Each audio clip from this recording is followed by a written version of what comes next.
আসসালামু আলাইকুম এভরিওয়ান।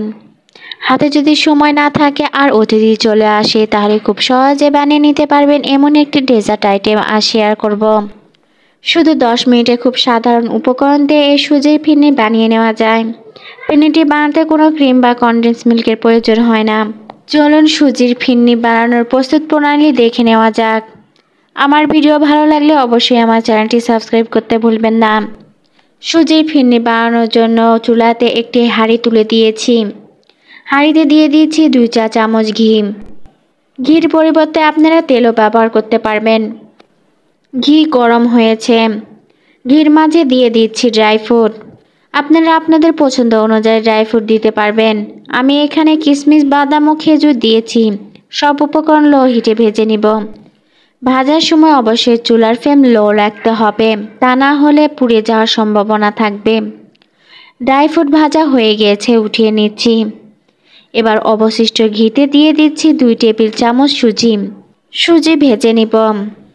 সুজি ভাজা হয়ে গিয়েছে, এখন চুলায় অফ করে দিব।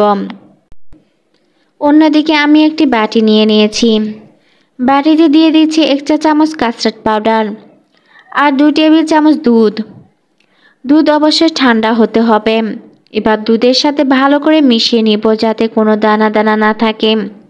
এবার আগে ভেজে রেখেছিলাম যে সুজি, সেটা অনেকটা ঠান্ডা হয়েছে। এখন ঠান্ডা সুজির মধ্যে দিয়ে দিচ্ছি 2 কাপ দুধ। দুধ দিয়ে নাড়াচাড়া করে সুজির সাথে ভালো করে মিশিয়ে নিব আর চুলা অন করে দিব।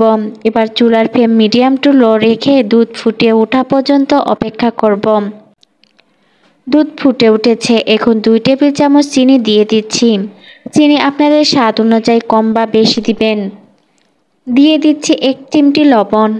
লবণ দিলে মিষ্টি জাতীয় খাবারের স্বাদ আরও বেড়ে যায়। আপনারা যারা মিষ্টিতে লবণ পছন্দ করেন না তারা চাইলে স্কিপ করতে পারেন।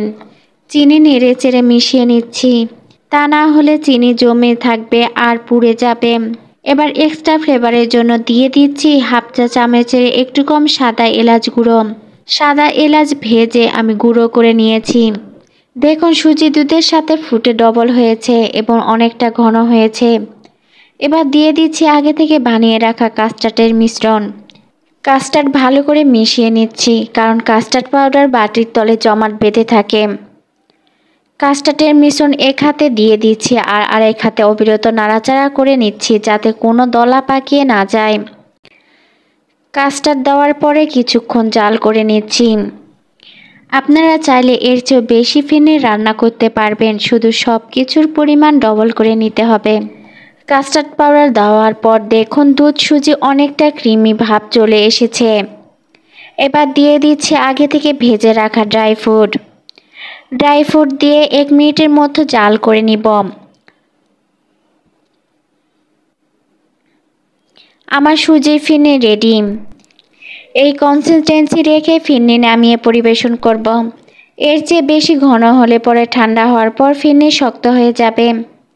ফিরনির উপরে কিছু কিশমিশ দিয়ে আমি পরিবেশন করছি। এতে দেখতে অনেক ভালো লাগবে।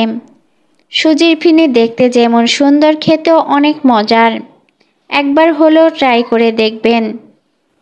আজকের ভিডিওটি যদি আপনাদের ভালো লেগে থাকে অবশ্যই আমার চ্যানেলটি সাবস্ক্রাইব করতে ভুলবেন না। ভিডিওটি শেয়ার করবেন আপনাদের ফ্যামিলি ও ফ্রেন্ডের সঙ্গে। আর কমেন্ট করতে ভুলবেন না, কেন আপনাদের একটি কমেন্টই আমার সামনে এগিয়ে যাওয়ার অনুপ্রেরণা যোগায়। আজ বিদায় নিচ্ছি। আল্লাহ হাফেজ।